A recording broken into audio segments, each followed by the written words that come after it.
I still remember the exact moment my husband stood up, lifted his glass, and told both our families that I was infertile, that I had lied to him for years, that I had wasted his time, and the room didn't just go quiet. It shifted, like everyone suddenly saw me as something broken, something deceptive, something to be ashamed of.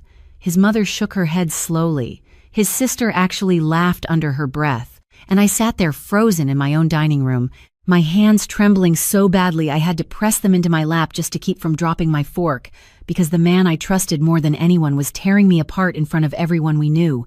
If this story speaks to your heart, only if it truly resonates with you, take a moment to like, subscribe, and share where you're watching from, your city, your country, and even your local time, because I want to know who's here with me right now as I tell you the night everything in my life changed. My name is Sophia Bennett. I'm 33 years old. And this is the night my husband tried to rewrite my entire identity in front of the people who were supposed to be my family. It all started 3 years earlier, on a quiet Sunday morning in our small home just outside Portland, when life still felt normal, when I still believed every word Ryan said, when I still thought love meant trust and trust meant safety, back when we used to sit at the kitchen counter with coffee mugs warming our hands, talking about the future like it was something we were building together. Not something he was quietly planning to take away from me piece by piece. I remember how he used to smile when we talked about kids, how he would trace circles on my wrist and say things like, "We've got time," always calm, always reassuring, always just enough to keep me from asking deeper questions, because every time I brought up starting a family, there was always a reason to wait, always a delay, always something that made it seem like the timing just wasn't right, and I believed him. I wanted to believe him, because believing him was easier than imagining that something was wrong. But then came the first crack, subtle at first, almost invisible. A late-night conversation I wasn't meant to hear, his voice low in the next room, tense in a way I had never heard before, saying, "She doesn't know yet," followed by a pause that stretched just a little too long, and when I walked in, he smiled too quickly, changed the subject too fast, and told me it was just work, just stress, just nothing, and I let it go, because that's what you do when you trust someone. You let things go even when your instincts are quietly screaming that something isn't right. Over the next few months, the distance between us grew in ways that were hard to explain but impossible to ignore. He started checking his phone more often, stepping out to take calls, closing his laptop the moment I walked into the room, and every time I asked, he had an answer ready, smooth, and reasonable, and just believable enough to keep me from pushing further, and I told myself I was overthinking, that I was being paranoid, that I needed to be better, calmer, more understanding, because that's what he subtly trained me to believe, that any discomfort I felt was my fault, not his. And then one night, everything shifted just a little more, just enough that I couldn't ignore it anymore. When he looked at me across the dinner table, his expression unreadable, and said, "Maybe we should get checked." Like it was a casual suggestion, like it wasn't loaded with implication, like it didn't carry the weight of something he had already decided. And I remember how my stomach dropped in that moment, how my throat tightened as I nodded, because part of me was relieved. Finally, we were addressing it. Finally, we were moving forward. But another part of me, a quiet, uneasy part, wondered why he seemed so certain, so prepared, so detached, like the outcome was already written somewhere I hadn't seen yet. The next few weeks blurred together in appointments and paperwork, in sterile waiting rooms and polite smiles from nurses who didn't know the storm building beneath the surface of my life. And every time we left a clinic, Ryan seemed calmer, more in control, like each step was confirming something for him, not discovering it, and I told myself that was just my imagination, that I was projecting my own fears onto him, because admitting the alternative meant admitting that the man I loved might not be on my side at all. And yet, even then, I still wasn't prepared for what he would do next, for the way he would take something deeply personal, something vulnerable and private, and turn it into a weapon, not just against me, but against my place in our family, my sense of worth, my identity as a woman. Because what happened that night, the night he stood up and said those words in front of everyone, wasn't just humiliation. It was a calculated move, a performance designed to make me small, so he could stand taller. And the worst part was, in that moment, sitting there with every eye on me, I almost believed him. I did not speak after he said it. I could not, because every word in my throat felt heavy and wrong. Like if I opened my mouth, I would only confirm what he had already decided for me. And I could feel their eyes on me, his mother watching with that tight, disappointed expression, his sister leaning back in her chair like she had been waiting for this moment, and Ryan standing there so calm, so controlled, like this was not cruelty, like this was truth. And that was the part that shook me the most. Not what he said, but how easily he said it, how rehearsed it sounded, how certain he was that no one would question him. I remember forcing my hands to stop shaking, pressing my nails into my palms under the table just to feel something real, something that belonged to me, because everything else in that moment felt like it was slipping out of my control. And when I finally looked up at him, really looked at him, I saw something I had never seen before. Not anger, not frustration, but calculation. Like he had already mapped out exactly how this would play out, and all he needed to do was follow the script. I did not lie, I said quietly, my voice barely steady. And for a second, I thought maybe that would be enough. Maybe someone would step in. Maybe someone would say this was not the way to handle something so personal. But instead, his mother sighed loudly and shook her head, saying, "Sophia, we have all seen the report. There is no point in denying it." And that was when my chest tightened, because I had not seen any report. Not one, not ever, and yet they spoke as if it had been passed around, discussed, confirmed, like my body had become a topic of conversation without me even being present. Ryan reached into his jacket then, slow and deliberate, and pulled out a folded document, holding it between his fingers just long enough for everyone to see before placing it on the table, like evidence in a courtroom, and I felt the air leave my lungs, because I recognized the letterhead, the clinic we had visited weeks earlier, the place I had trusted, and for a moment, just one moment, doubt slipped in, cold and sharp. What if he was right? What if something had come back that I did not know about? What if I had missed something, misunderstood something? What if the problem really was me? The doctor confirmed it, he said, his voice calm, almost sympathetic now, like he was the one handling something difficult, like he was the one being patient. And that shift in tone made something twist deep inside me, because it painted me not just as broken, but as difficult, as someone who refused to accept reality, and I could feel it working.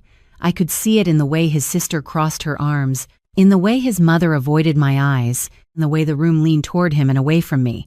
I reached for the paper then, my fingers unsteady as I unfolded it, scanning the lines too quickly, my vision blurring, medical terms and numbers that felt both familiar and foreign at the same time. And there it was, highlighted, underlined, framed in a way that made it impossible to miss, a conclusion that seemed clear and final. And for a second, my mind went completely blank, because if this was real, if this was accurate, then everything I believed about myself, about us, about the future we had talked about, was wrong. But then something small caught my attention, something so minor it would have been easy to overlook, a date that did not line up with my memory, a formatting detail that felt off, a signature that looked slightly different from the one I had seen before, and it was not enough to prove anything. Not yet, but it was enough to create a crack, a thin line of doubt that cut through the fog in my head. "I want a copy," I said, my voice steadier now, and Ryan's expression flickered for just a second, so quickly no one else would have noticed. But I did. I saw the hesitation, the calculation recalibrating, and then he smiled again, that same calm and controlled smile, and said, "Of course, Sophia, you can have whatever you need." Like he was being generous, like he was in control of what I was allowed to know.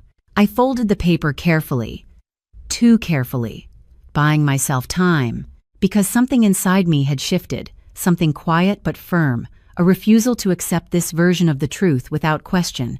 And as the conversation around the table moved on, awkward and strained, people trying to pretend this had not just happened, I sat there listening, without really hearing, replaying every detail in my mind, the way he presented it, the way they reacted, the way that document felt in my hands. And the more I thought about it, the more that small crack widened. Later that night, after everyone left and the house fell into a heavy, uncomfortable silence, Ryan acted as if nothing unusual had happened, moving through the kitchen, rinsing glasses, asking if I was okay in that same measured tone. And I watched him from across the room. Really watched him. The way he avoided direct eye contact. The way his movements felt just slightly too precise, like he was performing normal instead of being it. And that was when I realized something that made my stomach drop. This was not spontaneous. This was planned. Every word, every reaction, every piece of paper placed exactly when it needed to be. And I had been the only one in that room who did not know the script. I went to bed that night, with the document folded beside me on the nightstand, staring at the ceiling long after the lights were off, my mind racing through every possibility, every explanation, every memory that suddenly felt unreliable. And I told myself I would deal with it in the morning, that I would call the clinic, that I would get answers, real answers, not the version handed to me in front of an audience, because if there was even the smallest chance that something about this was wrong, I needed to find it. But as I reached for the paper one last time, smoothing it out under the dim light, my eyes caught something I had missed before, something that made my breath hitch and my heart start to pound again, a detail that did not just feel off, it felt impossible, and in that moment, I knew one thing with absolute certainty. Whatever truth Ryan had tried to present tonight, it was not the whole story. I stared at that line for a long time, long enough for the silence of the room to start pressing in on me, long enough for the ticking clock on the wall to sound louder than it ever had before, because what I was looking at did not just feel wrong, it was wrong. The test date listed on that report was from a day I had never even been at the clinic. A Wednesday afternoon when I had been across town attending a client meeting that ran for nearly 4 hours, and I knew that because I had the calendar entries, the emails, the receipts. Every detail of that day was documented in a way that left no room for doubt, and yet here it was, printed clearly as if it were fact, as if I had been there, as if I had taken a test that I had no memory of. My fingers tightened around the paper as a cold realization crept in, slow and heavy. This was not a misunderstanding. This was not a mix-up. This was something else entirely. Something intentional. And for the first time that night, the fear I felt shifted into something sharper, something clearer, something that felt a lot like awareness. I turned the page over, checking the formatting again, the logo, the signature at the bottom, and that was when I noticed it. The doctor's name was correct, but the signature did not match the one I remembered from my previous visit. The angle was off, the spacing different, subtle inconsistencies that most people would never question. But once you saw them, you could not unsee them. And my heart started pounding. Not with panic this time, but with a kind of focus I had not felt in a long time. I sat there on the edge of the bed, the dim lamp casting soft shadows across the room, and I replayed everything in my mind. The dinner, the way Ryan presented the report, the confidence in his voice, the way his family reacted as if they had already accepted this as truth, and one thought kept pushing its way to the surface, over and over again. How long had this been building? How long had he been preparing this moment? And more importantly, why? I looked toward the door then, half expecting it to open, half expecting him to walk in and catch me dissecting the lie he had just built. But the house remained quiet, too quiet, and that silence gave me something I had not had all evening, space to think without interruption, without pressure, without someone else controlling the narrative. I reached for my phone and opened my email, scrolling back through the appointment confirmations from the clinic, the dates, the times, the names of the doctors, and there it was, clear as day.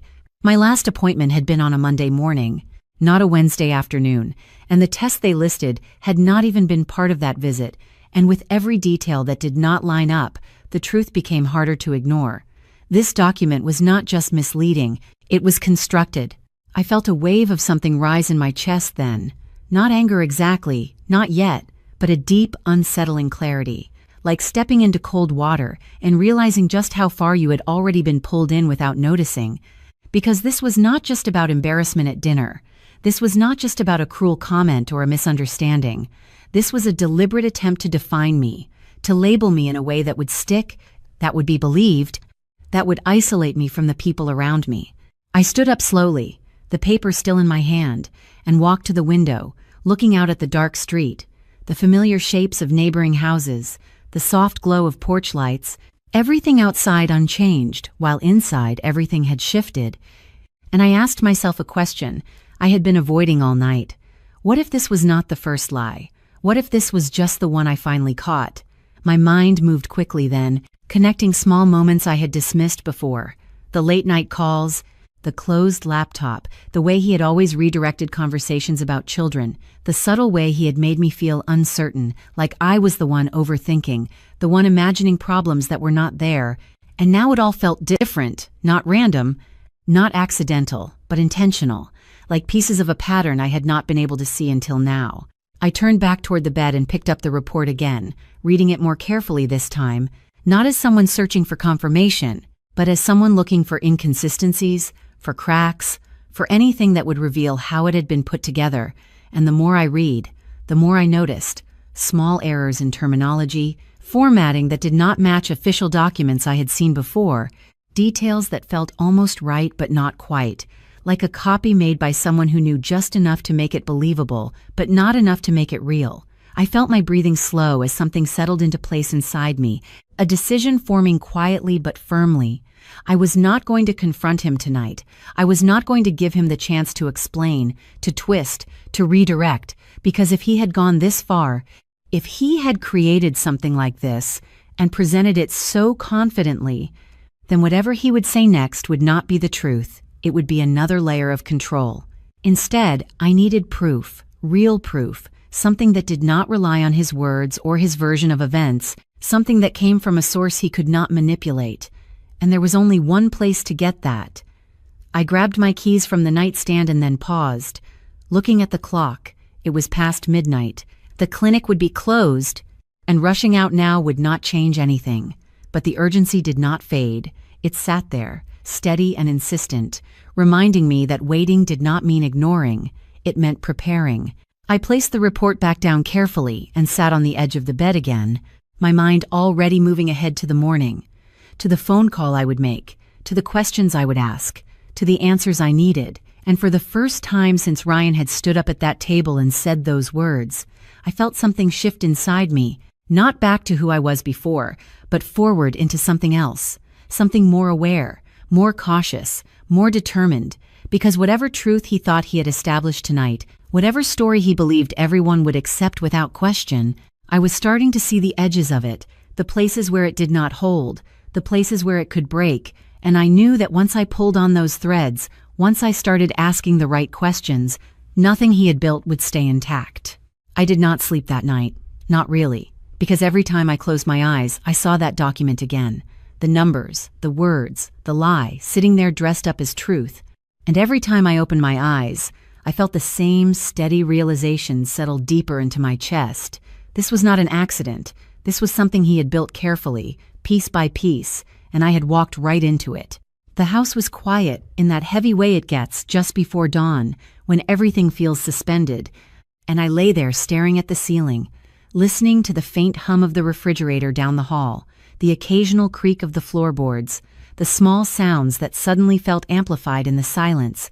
And somewhere in the middle of all of that, my fear shifted again, not disappearing, but transforming into something more controlled, more deliberate, something that allowed me to think instead of react. When the first light started to filter through the curtains, I sat up slowly, the report still on the nightstand, exactly where I had left it. And for a moment I just looked at it, not with confusion this time, not with doubt, but with a kind of clarity that made everything feel sharper, because now I knew what I was looking at. Not a diagnosis, not a mistake, but a piece of a larger story that I had not been told. I got dressed quietly, moving through the house with careful, measured steps, not wanting to wake Ryan, not wanting to alert him to anything that might disrupt whatever plan he thought he was still controlling. Because the one thing I understood now was that information was power, and for the first time in a long time, I needed to hold on to it. The drive to the clinic felt longer than it should have, even though it was the same route I had taken before, the same streets, the same intersections, but everything looked different, like I was seeing it through a new lens, one where every detail mattered, where every memory had to be re-examined. And by the time I pulled into the parking lot, my hands were steady on the steering wheel, my breathing even, my mind focused on one thing, the truth. Inside, the clinic looked exactly the same as it always had. Clean, quiet, professional, the kind of place designed to make people feel safe, and for a brief second, that familiarity almost made me doubt myself again, almost made me question whether I was overreacting. But then I remembered the date on the report, the inconsistencies, the way Ryan had presented it, and that doubt faded as quickly as it had come. I walked up to the front desk and gave my name, my voice calm, controlled, and when the receptionist smiled politely and asked how she could help, I told her I needed a copy of all my recent test results, every report, every record, and there was a brief pause, just long enough for me to notice, just long enough to confirm that something about my request stood out. And then she nodded and asked me to have a seat while she pulled up my file. Those few minutes in the waiting area felt longer than the entire drive there, my eyes moving over the room without really seeing it, my thoughts running through every possible outcome, every explanation, every scenario. But underneath all of that, there was a steady certainty that had not been there before. Whatever was in that file, it was not going to match what Ryan had shown everyone. When the nurse finally called my name, I stood up immediately, following her down the hallway, past closed doors and quiet rooms, until she led me into a small office and asked me to wait for the doctor. And as the door closed behind her, I felt that familiar tightening in my chest, not from fear this time, but from anticipation, because this was the moment everything would either confirm what I suspected or prove me wrong, doctor. Hayes walked in a few minutes later, her expression warm but slightly concerned, like she could already sense that this was not a routine visit, and after a brief greeting, she sat down across from me and asked what brought me in so early. And for a second I hesitated, not because I did not know what to say, but because saying it out loud would make it real in a way that thinking it had not. I took a breath then and placed the folded report on the desk between us, smoothing it out carefully before sliding it toward her, and I watched her face as she looked at it, really watched, because I knew that whatever reaction she had would tell me more than any words could. At first, her expression was neutral, professional, the way it always is when someone reviews a document, but then something changed, subtle but unmistakable, her eyes narrowing slightly, her posture shifting just a fraction, and she picked up the paper, holding it closer, reading more carefully. And in that moment, my heart started to pound again, not from uncertainty, but from the confirmation I was seeing in her reaction. "Where did you get this?" she asked finally, her tone measured but no longer casual. And that question alone told me everything I needed to know, because if this were a legitimate report, she would not be asking where it came from. She would be explaining it, discussing it, confirming it, but instead, she was questioning its origin. I felt my grip tighten on the edge of the chair as I answered, telling her exactly what had happened, how it had been presented, how it had been used, and as I spoke, her expression grew more serious, more focused, until she set the paper down and looked directly at me, and there was something in her eyes now, something firm, something that cut through the confusion of the past 12 hours. "Sophia," she said carefully, "this is not one of our reports," and the words landed with a weight that was both shocking and clarifying at the same time, because even though I had suspected it, hearing it confirmed by someone who had no reason to lie, no reason to manipulate, changed everything. For a moment, I just sat there, letting that sink in, letting the reality of it settle into place, and then she continued, pointing out the inconsistencies I had noticed and several I had not, the formatting errors, the incorrect terminology, the mismatched signature, each detail adding another layer to the truth that was unfolding in front of me, and with every explanation, the picture became clearer, more defined, more undeniable. I felt a strange mix of emotions rise up then, relief that I was not what he had claimed, anger at what he had done, and something deeper, something more unsettling, the realization that this was not just about a lie, this was about intent, about planning, about a willingness to manipulate something deeply personal for reasons I still did not fully understand. "We can run the tests again, doctor," Hayes said, her voice steady, professional, offering a path forward, a way to replace uncertainty with fact, and I nodded immediately, because now more than ever, I needed something real, something documented, something that could not be twisted or reinterpreted. As she began explaining the process, the timelines, the steps involved, I listened carefully, absorbing every detail, because I knew that what came next was not just about proving the truth to myself, it was about preparing for what would happen when that truth came out, When the story Ryan had constructed started to unravel, because if he was willing to go this far, if he was willing to fabricate something like this and present it so publicly, then whatever he was trying to protect, whatever he was trying to hide, had to be bigger than I had imagined. And for the first time since this started, I realized something that made everything feel even more serious. This was not just about me anymore. This was about what he was capable of, and I had only just begun to see it. I sat there for a few seconds after she said it, letting the weight of those words settle into my chest, because even though I had already suspected it, hearing a professional confirm that the report was not real changed something fundamental inside me. It was no longer a question of doubt or confusion. It was certainty. And certainty has a way of sharpening everything: your thoughts, your instincts, your next move. I nodded slowly as Dr. Hayes began explaining the process of running new tests, her tone calm and structured, outlining timelines, procedures, follow-ups, everything precise and grounded in facts.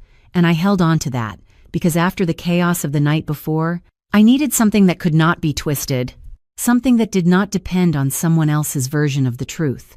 The nurse came in shortly after, guiding me through the steps with practiced efficiency, and I followed every instruction carefully, my mind focused, my body steady, because this was no longer about fear, it was about evidence. When everything was done, when the forms were signed and the samples were taken, Dr. Hayes looked at me again, her expression softer now, but still serious, and she said something that stayed with me long after I left that office. She said, "Sophia, whatever happens next, make sure you have support, because situations like this are rarely just about one thing." And I understood what she meant without her having to explain it further, because this was not just about a fake report. It was about why someone would create it in the first place. The drive back home felt different from the drive there. Not lighter, not easier, but clearer. Like I was no longer wandering through confusion, but moving towards something specific, something I could face directly. And as I pulled into the driveway, I took a moment before getting out of the car, my hands resting on the steering wheel, my mind running through what I knew and what I still needed to understand. When I stepped inside, Ryan was already there, standing in the kitchen like nothing had happened, like the night before had been just another conversation, his posture relaxed, his expression neutral, and for a brief second, I saw him the way I used to see him, familiar, predictable, safe. But that image faded almost immediately, replaced by the version I had started to recognize, the one who calculated, who planned, who controlled. "You left early," he said, his voice casual, but there was something underneath it, something watchful, like he was measuring my reaction, waiting to see what I would reveal, and I forced myself to stay calm, to match his tone, because the one thing I knew now was that I could not show him what I had learned, not yet. "I had something to take care of," I replied, setting my keys down on the counter, keeping my movement steady, my voice even, and he nodded slowly, studying me for a second longer than necessary before turning back to the coffee maker, and that small pause told me everything. He was paying attention. He was looking for signs, for cracks, for anything that might suggest his version of the story was slipping. "We should talk about last night," he said after a moment, still facing away from me, and I felt a flicker of something in my chest, not fear, not anymore, but awareness, because this was the moment he would try to reinforce the narrative, to smooth over what he had done, to make it seem reasonable, justified. "What about it?" I asked, leaning lightly against the counter, my posture relaxed, even though every part of me was alert. And he turned then, his expression shifting into something softer, something almost concerned, like he was trying to play the role of someone dealing with a difficult truth. "I know it was hard to hear," he said, his voice lowered, measured, "but it is better that everyone knows. We cannot keep pretending everything is fine." And there it was again, that subtle shift, that framing of the situation as something inevitable, something necessary, something that positioned him as the one facing reality while I was the one resisting it. I watched him carefully as he spoke, noticing the way his eyes held mine just a second too long, the way his shoulders stayed relaxed, even as he talked about something that should have been emotionally charged, and it only reinforced what I had already begun to understand. This was not spontaneous. This was controlled. "You could have told me privately," I said quietly, not accusing, not emotional, just stating a fact, and for a brief moment, Something flickered in his expression, irritation maybe, or calculation, before he smoothed it over again. "I tried," he replied, his tone patient, "but you were not listening, and I did not want this to drag on any longer." And I almost laughed at that, not out loud, but inside, because now that I knew the report was false, every word he said sounded different, every justification felt hollow, every explanation revealed more than it concealed. I nodded slowly, as if considering his words, as if weighing them carefully, and that seemed to satisfy him, at least for the moment, because he relaxed slightly, his posture easing as if he believed he had regained control of the situation. "We will figure it out," he added, reaching for his coffee mug. "There are options, treatments. We just need to be realistic." And I felt something settle firmly into place inside me then, because the way he said it, the certainty, the assumption, it all depended on one thing, that I believed the lie he had created. "Maybe," I said simply, not agreeing, not disagreeing, just leaving the word there between us. And he studied me for a moment longer, as if trying to read something in my face, something that would confirm he was still ahead, still in control. But I gave him nothing, just calm, just quiet, just enough to keep him comfortable. The rest of the morning passed in that strange, controlled tension, small conversations, routine movements, everything appearing normal on the surface while underneath. Everything had shifted completely, and with every passing minute, my resolve grew stronger, clearer, more defined, because I was no longer reacting to what he said. I was observing, collecting, preparing. By the time the test results would come back, I knew exactly what I needed to do, not just to prove the truth, but to reveal the lie in a way that could not be denied, not twisted, not dismissed. Because whatever Ryan thought he had secured with that document, whatever narrative he believed was now fixed in place, he had made one critical mistake. He assumed I would stay in the role he created for me, that I would accept it, internalize it, live inside it. But he was wrong, and the moment those real results came in, the moment the truth had a voice that did not depend on him, everything he had built was going to start unraveling, piece by piece, in front of the very people he had tried to convince. I did not confront him that day, or the next, or even the day after that, because the more I thought about it, the more I understood that this was not a situation I could win with emotion or impulse. This was something that required patience, precision, and timing, and for the first time in our relationship, I was the one holding something he did not know about. The house felt different in those days, not because anything had visibly changed, but because I was no longer moving through it the same way. Every conversation, every glance, every small interaction carried weight now, and I paid attention to all of it. The way Ryan checked his phone when he thought I was not looking, the way he casually mentioned next steps, as if my future had already been decided, the way he spoke to his mother on the phone in low, careful tones, always stepping outside or into another room, always keeping just enough distance to make sure I could not hear everything. I started keeping track of things then, small at first, notes in my phone about dates and times, about who he spoke to and when, about the inconsistencies in his stories, because if he had gone as far as creating a false report, then there was more beneath the surface. There had to be, and I needed to see the full picture, not just the part he had chosen to show me. At night, when the house was quiet, I would replay conversations in my head, not from the perspective of someone trying to understand, but from the perspective of someone analyzing, looking for patterns, for intent, for the places where the truth slipped through the cracks. And the more I looked, the more I found, small details that did not align, explanations that shifted depending on who he was speaking to, subtle contradictions that revealed more than any direct confession could have. One evening, about 4 days after the clinic visit, I noticed something that made me pause. Ryan had left his laptop open on the dining table, something he never did, and for a moment I hesitated, not out of guilt, but out of awareness, because I knew that crossing that line meant there was no going back. It meant fully accepting that the person I had trusted was someone I needed to investigate, not believe. I walked over slowly, my heart steady but my mind alert, and glanced at the screen, expecting to see work emails or financial documents, something ordinary. But what I saw instead made my stomach tighten. A document open in a window, formatted in a way that looked familiar, too familiar, with medical terminology, structured sections, and at the top, a title that mirrored the report he had shown at dinner. I did not touch the keyboard. I did not move the mouse.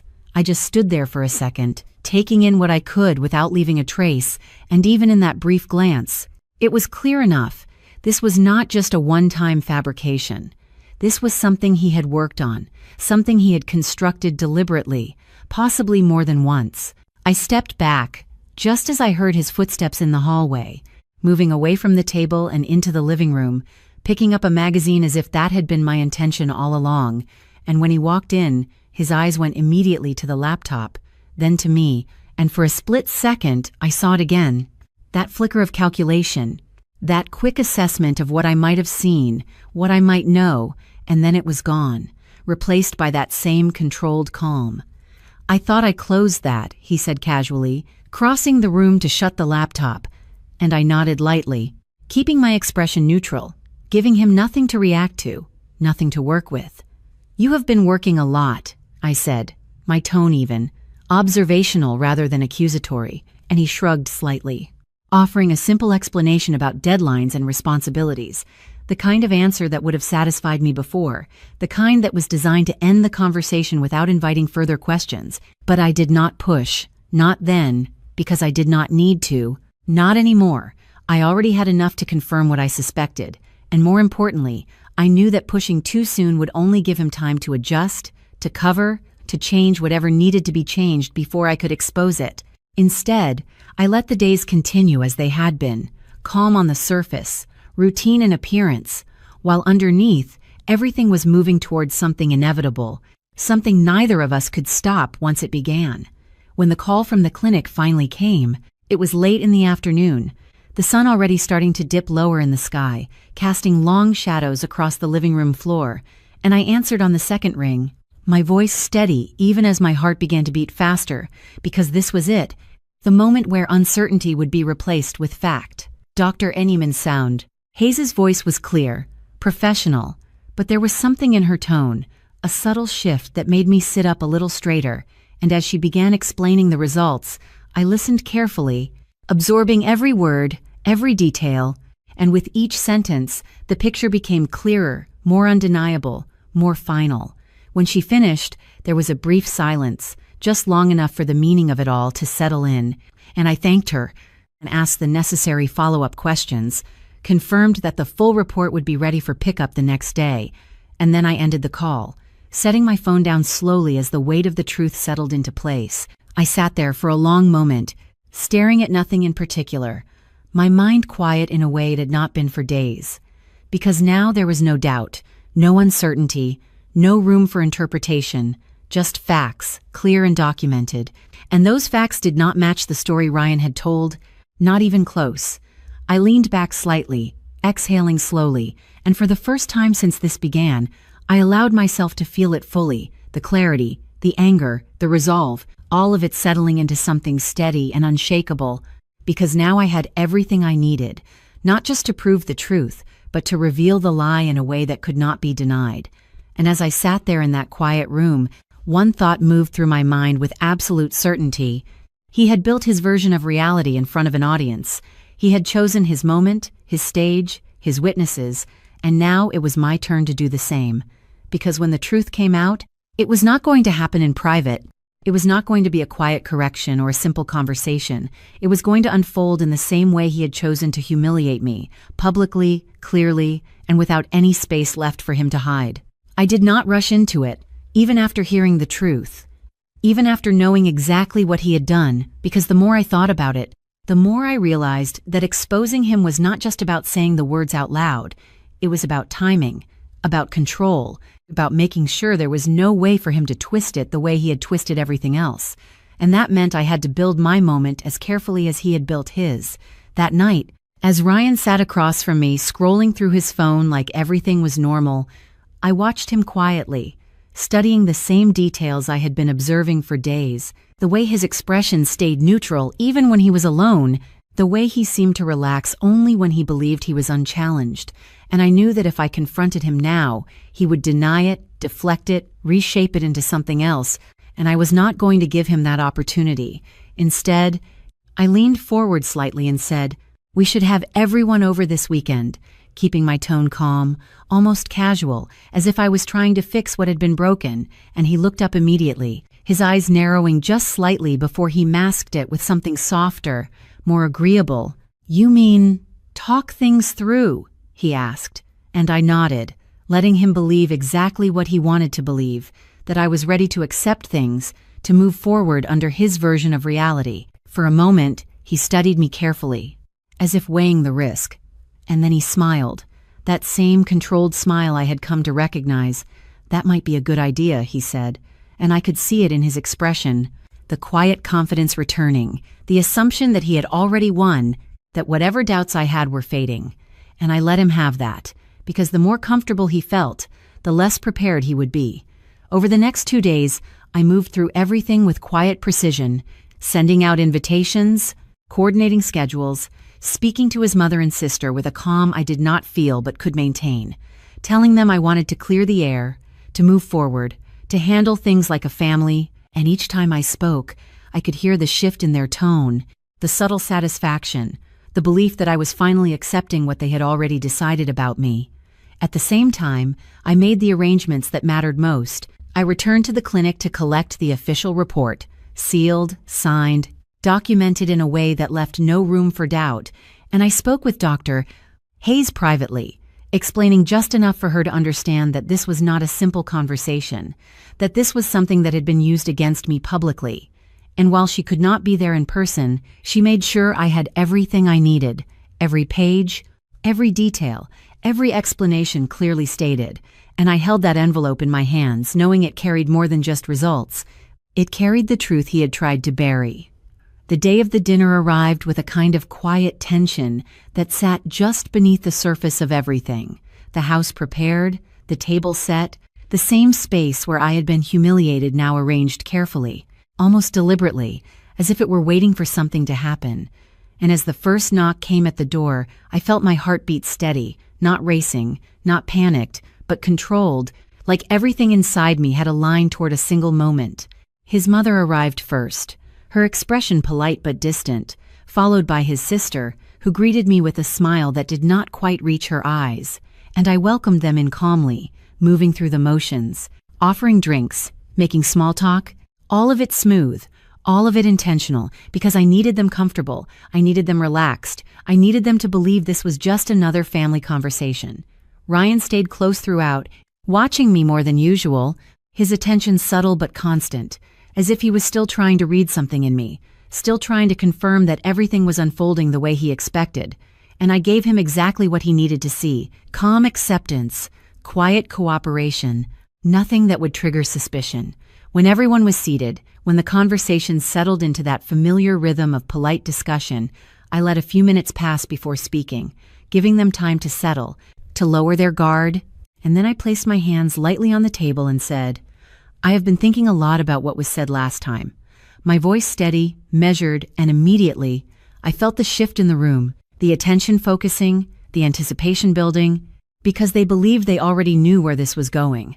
Ryan leaned back slightly, his expression composed, his confidence visible in the way he held himself. And I continued, "I realized that maybe I have been avoiding the truth," and I saw his mother nod faintly, his sister exchange a quick glance with him, that quiet validation passing between them, and I let that moment sit, just long enough for them to settle into it. "So I went back," I added, reaching for the envelope beside me, my fingers brushing against the smooth surface. I wanted to understand everything clearly, and I could feel Ryan's attention sharpen then, just slightly, not alarmed yet, but alert, because this was not exactly how he had expected this to go.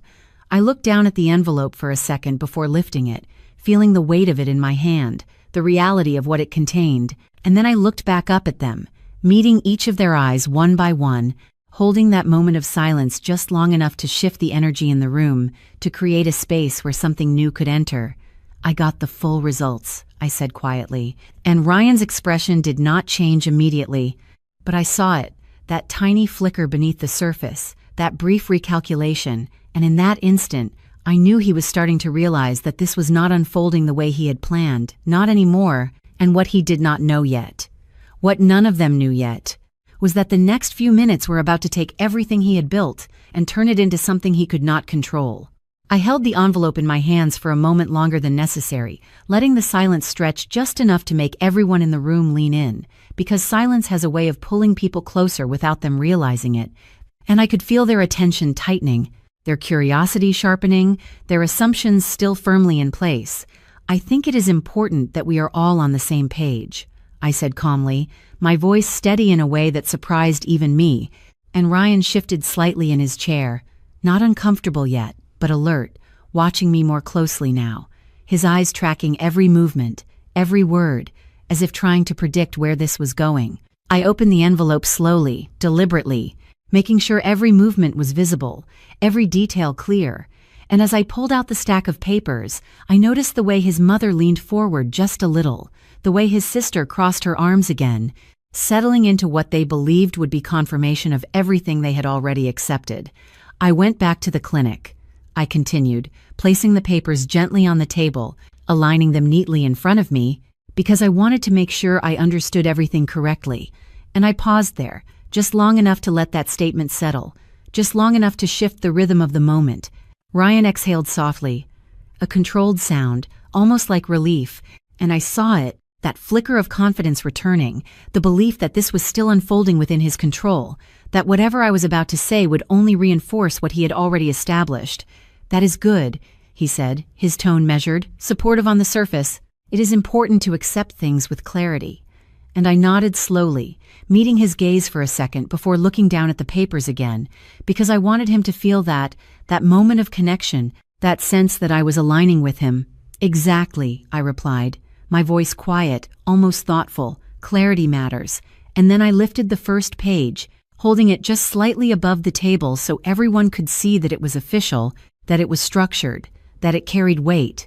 "So I asked them to run everything again," I said, and this time, something shifted, subtle but undeniable. Ryan's posture tightened just a fraction, his fingers pausing against the edge of his glass, not enough for anyone else to notice, but enough for me, because I was watching for it, waiting for it. His mother glanced at him briefly, then back at me, her expression still composed, but no longer entirely relaxed, and his sister tilted her head slightly, curiosity replacing the quiet certainty she had been holding on to. "I wanted updated results," I continued, my voice still even, still controlled, because I realized I had never actually seen anything directly from the clinic before, and that line landed differently.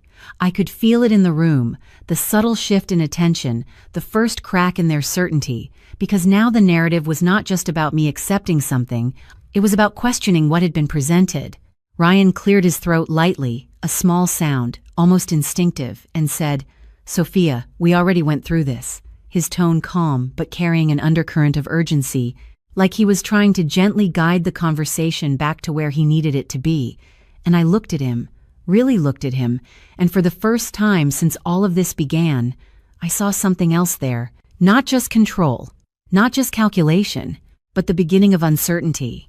"I know," I said softly, not challenging him, not confronting him directly. "And that is why I wanted to be absolutely sure." And then I lowered my gaze back to the paper in my hand, creating just enough distance to keep him from interrupting, from redirecting. "The doctor walked me through everything," I added, my fingers lightly tracing the edge of the page, grounding myself in the moment, every test, every result, every detail, and I could feel the tension building now. Not dramatic, not explosive, but quiet and steady, like something tightening beneath the surface. His mother shifted in her seat, her expression no longer as confident as before, and his sister glanced at Ryan again, this time with a hint of confusion, as if trying to read something in his face that was no longer as clear as it had been. "And there is something I need to clarify," I said, lifting my eyes again, letting them move across the table, meeting each of their gazes one by one, holding them just long enough to make the moment feel deliberate, intentional, unavoidable. Ryan leaned forward slightly, his elbows nearing the table, his attention fully locked onto me now, and I could see it, that quiet calculation accelerating, trying to adjust, trying to anticipate, but for the first time, he did not have all the information, and that changed everything. I placed the page back down carefully and reached for the next one, my movements slow, controlled, because this was not just about what I said.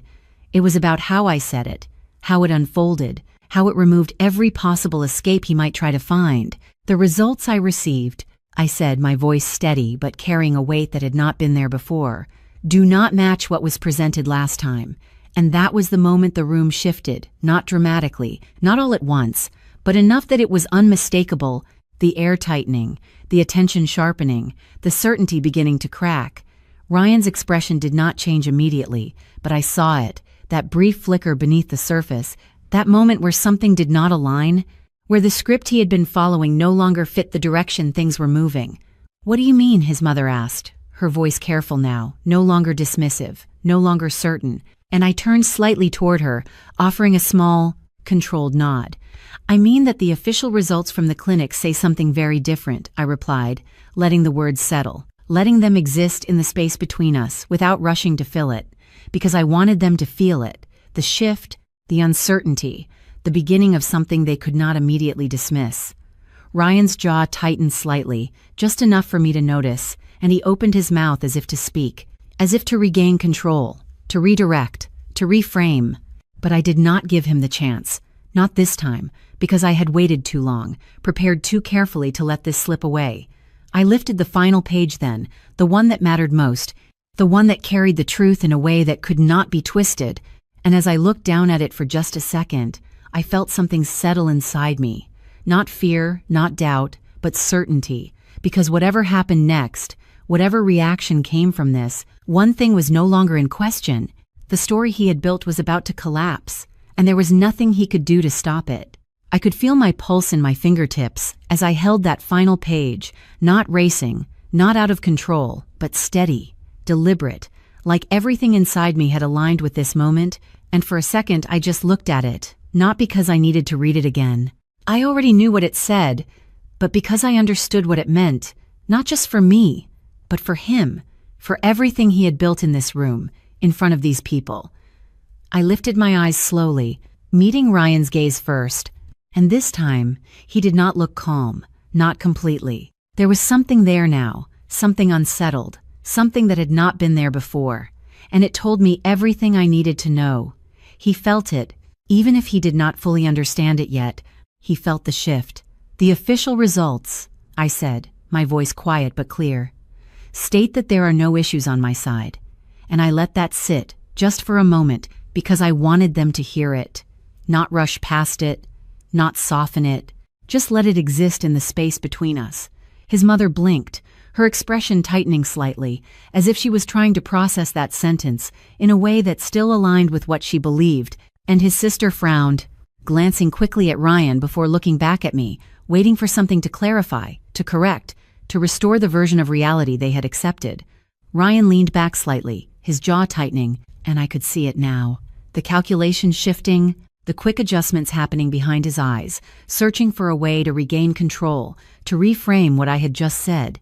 "That does not make sense," he replied, his tone controlled, but no longer as smooth as before. "We already have the results," and I nodded slowly, as if acknowledging his point, as if giving it space, because I knew what was coming next, needed that contrast. "Yes," I said, my voice steady, "we do." And I reached forward, sliding the final page across the table, not pushing it forcefully, not making a dramatic gesture, just a simple, deliberate movement that carried more weight than anything I could have said. "But those were not real," I added, and the words landed differently this time, not as a suggestion, not as a possibility, but as a statement, clear and grounded. The room went still, not silent in the sense of absence, but in the sense of attention. Everything focusing on that page now resting between us. Everything waiting for something to confirm or deny what I had just said. Ryan did not reach for it immediately, and that hesitation, that small pause, was enough. Enough for his mother to notice, enough for his sister to notice, enough for the certainty in the room to begin unraveling. "What are you talking about?" his mother asked, her voice no longer confident, no longer dismissive, but uncertain, and I turned slightly toward her, keeping my tone calm, measured, not emotional, not reactive. I am talking about the fact that the report presented last time does not exist in the clinic's records, I said, each word clear, each one placed carefully, and the doctor confirmed that it was not issued by them, and I saw it then. The moment everything shifted, not dramatically, not all at once, but undeniably, the belief they had been holding on to no longer had anything to stand on. His sister leaned forward, her eyes moving quickly between the page and Ryan, her expression no longer certain but searching, and his mother's lips pressed together as she looked down at the document, her confidence replaced by something else, something closer to doubt. Ryan finally reached for the paper then, his movements slower than before, less controlled, and as he scanned it, I watched his face carefully, the way his expression tightened, the way his eyes moved more quickly than usual, the way he did not speak immediately, and in that silence, everything he had tried to build began to show its cracks. "This does not prove anything," he said after a moment, his voice sharper now, less measured. "You could have had different tests done, different opinions, and I almost expected that, the deflection, the attempt to create uncertainty where there was none, but I was ready for it. It proves that the report you showed does not match the clinic's records." I replied, my tone unchanged, steady, grounded in facts, not emotion, and it proves that the official results say something completely different, and I let that settle, not rushing to add more, not filling the silence, because the silence was doing the work for me. His mother looked up at him then, really looked at him, and for the first time, there was a question in her expression, not directed at me, but at him, and that was the moment I knew the shift was complete, not fully realized yet, but irreversible. "Ryan," she said slowly, her voice careful, "what is she talking about?" And he hesitated, just for a fraction of a second, but it was enough to break the image he had been holding, enough to reveal that he did not have a simple answer ready. "She is misunderstanding," he said finally, his tone strained, trying to regain control, trying to pull the narrative back into place, but it no longer fit the same way, not with the evidence sitting there, not with the questions now forming in the room. I leaned back slightly, giving space, letting them look at him, letting them listen to him, because this was no longer just about what I said. It was about what he could not explain, what he could not align with the truth that was now visible to everyone. And as I watched him try to piece together something that would hold, something that would restore what he had lost, I realized something with absolute clarity. The moment I had been waiting for, the moment I had prepared for, was not just about revealing the truth, it was about letting it stand on its own, without force, without emotion, without anything that could be dismissed. Because the truth, once seen clearly, does not need to be defended, it only needs to be acknowledged. And in that room, with that silence, with those shifting expressions, it had already begun. Ryan's hand tightened slightly around the paper as he read it again, slower this time, as if reading it differently might change what it said, as if somewhere between the lines there was still a version of this that he could control, but there was not. And I could see it in the way his shoulders stiffened, in the way his breathing shifted just enough to break the calm he had been holding on to. "This is not complete," he said finally, his voice sharper now, less composed. "This does not include everything." And that was the moment I had been waiting for, not the denial itself, but the way it came, rushed, unsteady, not the confident authority he had shown before, but something reactive, something defensive. I tilted my head slightly, not challenging him directly, just observing, letting him speak, because every word he added now only made the contrast clearer. "Then explain it," his sister said suddenly, her voice cutting through the room in a way it had not before, no longer aligned with him, no longer supportive, but questioning, and that shift alone changed the entire dynamic, because now it was not just me presenting something, it was them asking him to respond. Ryan glanced at her, then at his mother, as if searching for alignment, for support, but what he found instead was hesitation, uncertainty, the same uncertainty he had created for me now reflected back at him. "There are different tests," he said, his tone attempting to regain control, to sound informed. "Different interpretations. You cannot just rely on one result." And I almost smiled, not because it was convincing, but because it was predictable. The same tactic he had used before, introducing doubt, creating complexity where there was none, but this time it did not land the same way. The doctor reviewed everything. I said calmly, my voice steady, not rising to meet his, not matching his tension, just grounding the conversation back. In fact, and the clinic confirmed that the previous report does not exist in their system. And I could see it, the way his explanation lost its footing, the way the room leaned away from him instead of toward him. His mother picked up the page then, her fingers moving slowly as she read, her expression tightening with each line, and when she looked up again, it was not at me, it was at him. And there was something in her eyes now that had not been there before.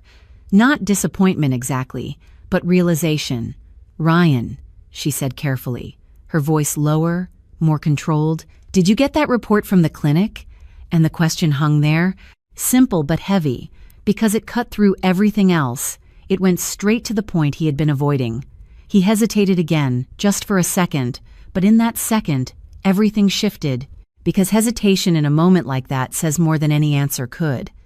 "I had it reviewed," he replied finally, his tone strained, trying to rebuild something that had already started to collapse. "I had someone look at it, and I felt that same quiet clarity settle deeper inside me, because now he was moving, adjusting, changing his story in real time, and everyone could see it. That is not what you said before," his sister added, her voice sharper now, no longer uncertain, and I watched as Ryan's composure slipped just a little further, the edges of it no longer smooth, no longer controlled. I leaned forward slightly then, not aggressively, not confrontationally, just enough to bring the focus back to where it needed to be, and I placed my hand lightly on the table near the document. "There is one more thing," I said, my voice quiet but firm, and that was enough to pull their attention back to me, to shift the moment again, because they could feel it now, they could sense that this was not finished, not even close. I picked up the final page again, the one I had not fully explained yet, the one that carried the part of the truth he had been trying to hide, and for a brief second, I looked at it, grounding myself in what I already knew, in what could not be changed or denied. "The results do not just say that there are no issues on my side," I continued, my voice steady, each word deliberate. "They also indicate that further testing should be done for the other partner." And I let that sit just for a second, just long enough for the implication to begin forming in their minds. Ryan's eyes snapped to mine then, sharper than before, more intense, and there it was. Not just uncertainty now, but something closer to fear, something that had not been there at all until this moment. His mother frowned slightly, looking down at the page again, reading more carefully now, and his sister leaned closer, her attention fully locked on the document. "What does that mean?" his mother asked, her voice quieter now, more cautious, and I met her gaze, holding it for just a moment before answering. "It means that the issue might not be where it was said to be," I replied, not accusing, not pointing directly, just stating it in a way that allowed the truth to unfold naturally, without force. The room went still again, but this time it was different, heavier, more focused, because now the direction had changed. Now the question was no longer about me, it was about him, and that shift was something he could not easily redirect. "That is not what this says," Ryan said quickly, his voice rising slightly, the control slipping further. "You are misinterpreting it." And I shook my head gently, not dismissing him, just grounding myself in what I knew. "Then we can go through it together," I said, my tone calm, almost inviting, but there was no softness in it, only certainty, line by line, and I saw it then, the realization hitting him fully, because this was no longer something he could talk around, no longer something he could reshape with words alone. This was something that required explanation, something that required alignment with facts he did not control. His fingers tightened slightly on the edge of the table, his posture no longer relaxed, no longer composed, and in that moment, the image he had built, the one he had presented so confidently just days before, was no longer holding. It was cracking, piece by piece, under the weight of something he had not planned for, something he could not manipulate. And as I sat there, watching it happen, I understood something clearly. This was only the beginning of it, because once a lie like that starts to unravel, it does not stop where you expect it to. It keeps going, revealing more than you intended, exposing things you thought were hidden, and whatever Ryan had tried to bury beneath that false report, whatever he had been protecting, was about to come into the light in a way none of us could ignore. I did not raise my voice. I did not rush my words, because I understood something in that moment that I had not understood before. Control is not about speaking louder, it is about knowing when to let the truth speak for itself, and Ryan was starting to realize that he had lost that control. He looked at me then, not with confidence, not with that calm certainty he had worn so easily before, but with something fractured beneath the surface, something searching for a way out that no longer existed, and for the first time since this began, he did not look like the person leading the conversation. He looked like someone trying to keep up with it. "You are twisting this," he said, his voice tighter now, more reactive than measured. "That is not what the results mean." And I let that sit for a moment, not interrupting, not correcting him immediately, because the more he spoke, the more it became clear to everyone else that he was no longer grounded in facts, only in deflection. "Then explain it," his sister said again, more firmly this time, her tone no longer neutral, no longer hesitant, but direct. And I saw Ryan's eyes flick toward her, just briefly, like he had not expected that shift, like he had assumed she would stay on his side no matter what, and that small miscalculation told me everything I needed to know. He had built his version of reality on the assumption that no one would question him. His mother remained quiet for a moment longer, still holding the paper, still reading it slowly, carefully, and when she finally spoke, her voice was different, lower, more deliberate. "Ryan, she is asking a simple question," she said, not accusing, not yet, but no longer protecting him either. "Where did that original report come from?" And there it was again, that same question, now heavier, now unavoidable. Ryan exhaled sharply, setting the paper down as if it had suddenly become something he did not want to hold anymore, and he leaned back in his chair, his posture no longer composed, no longer calculated, but defensive. "I told you, I had it reviewed," he said, his tone strained, trying to maintain something that was already slipping, and I could feel the shift in the room deepen, because now his answers were no longer aligning with each other, no longer forming a consistent narrative. "Reviewed by who?" I asked quietly, not challenging, not pushing aggressively, just placing the question exactly where it needed to be, and he hesitated again. Longer this time, long enough for the silence to stretch, long enough for the absence of an answer to become its own answer. "That does not matter," he said finally, his voice sharper, almost cutting, and I felt something settle inside me then. Not anger, not satisfaction, but clarity, because that response was not just avoidance, it was confirmation. I nodded slowly, as if accepting his statement, as if letting it pass, but I did not move away from it. I did not let the moment shift. "It does matter," I said calmly, my tone unchanged, because the clinic confirmed that they never issued that report, and I saw it again, that flicker, that moment where his composure broke just a little more, where the gap between what he claimed and what was real became impossible to ignore. His sister leaned back slightly, her arms no longer crossed defensively, but resting loosely, her expression now thoughtful, processing, and his mother set the paper down in front of her, her fingers lingering on it for a second before she looked up at him again, this time with something clearer in her gaze, not just uncertainty, but concern. "Ryan," she said slowly, "did you create that report?" And the question hung in the air, heavier than anything that had been said so far, because it did not leave room for interpretation. It did not allow for redirection. It went directly to the truth he had been avoiding. He did not answer immediately, and that silence was louder than anything he could have said. It stretched across the table, filling the space between all of us. And in that silence, the image he had built, the one he had presented so confidently just days ago, began to collapse completely. "You are making this into something it is not," he said finally, but his voice had lost its structure, its control. It was no longer leading, only reacting. I was trying to help us move forward, and I almost felt something shift in me at that. Not sympathy, not understanding, but recognition, because now he was reframing it again, not as deception, not as manipulation, but as intention, as if that could justify everything that had happened.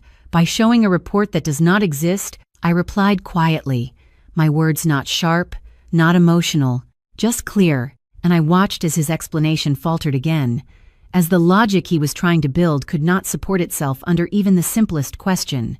His sister shook her head slightly, almost to herself, and his mother leaned back in her chair, her expression no longer uncertain but serious. Grounded in something that was beginning to look a lot like realization, I leaned forward slightly then, placing my hands gently on the table, not as a gesture of confrontation, but as a grounding point, something steady in the middle of everything that was shifting. "There is one more part you have not addressed," I said, my voice still calm, still controlled, but carrying a weight that had not been there before, because this was the point where everything came together. Ryan looked at me, really looked at me, and this time there was no mask, no calm control, just tension, just the awareness that whatever came next was not something he could easily redirect. "The official results," I continued, my eyes holding his, "recommend further evaluation for the other partner," and I let that sit, not explaining it, not softening it, just allowing it to exist exactly as it was, because the implication did not need to be spelled out anymore. Not now. Not with everything else already laid bare. His mother's gaze shifted back to the paper, her fingers tightening slightly as she read that line again, more carefully this time, and his sister leaned in closer, her expression sharpening with understanding, and in that moment, the direction of the entire conversation changed completely, because the question was no longer whether I was the problem, it was whether he had been hiding something all along. Ryan opened his mouth as if to respond, as if to reclaim something of what he had lost, but no words came immediately, and that pause, that silence, that inability to answer in a moment that demanded clarity, said more than anything else could have, because for the first time since this began, he was not controlling the narrative, he was trapped inside it, and there was no clear way out. I did not say anything right away after that, because I did not need to. The silence in that room had already done what words could not. It had shifted everything. It had exposed everything, and for the first time since this all began, I was not the one being questioned. I was not the one being judged. I was simply sitting there, grounded in the truth, while the version of reality Ryan had built unraveled in front of him. He looked down at the table, his hands no longer steady, his posture no longer controlled, and I could see it clearly now. Not just the cracks, but the collapse. Because once doubt enters a room like that, once people start questioning what they believed so easily, there is no way to put it back the way it was. His mother leaned back slowly, her expression no longer defensive, no longer dismissive, but quiet, almost reflective, as if she was replaying everything that had happened, not just that night, but the days before, the assumptions she had made, the way she had looked at me, and I did not need her to say anything. I could see it in her eyes. She understood now. His sister shook her head lightly, almost in disbelief, and let out a quiet breath, like something she had been holding on to had finally slipped away, and she did not look at me with judgment anymore. She looked at him with questions he could not answer. Ryan opened his mouth again, like he wanted to say something, to fix it, to explain it, but there was nothing left that would hold, nothing that could rebuild what had already broken, and after a moment, he closed it again, looking down, avoiding the very eyes he had once commanded so easily. I felt something shift inside me then. Not triumph, not anger, but release, a quiet, steady release, like a weight I had been carrying without realizing it had finally been set down, and for the first time in a long time, I felt like I was breathing fully, not shallow, not careful, but free.